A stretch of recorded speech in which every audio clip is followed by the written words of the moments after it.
Tempat ni tersorok. Kalau kita daripada depan memang tak nampak apa lah. Okay guys, so dekat sini korang kena extra alert juga.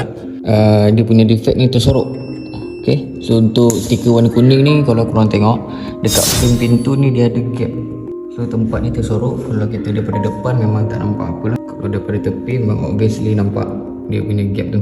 Okay, dan seterusnya untuk bahagian plug point ataupun switch, dia punya finishing dekat bahagian tengah-tengah ni, spacing ni, tengok situ dia ada lubang for finishing lah dekat situ.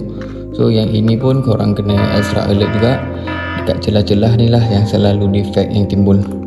Alright, seterusnya untuk bahagian tiling, kat bahagian spacing tile ni pun kita nampak ada tile yang chipping lah.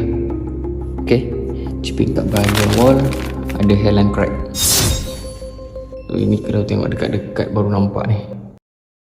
Contact Defect Pro untuk inspection yang proper.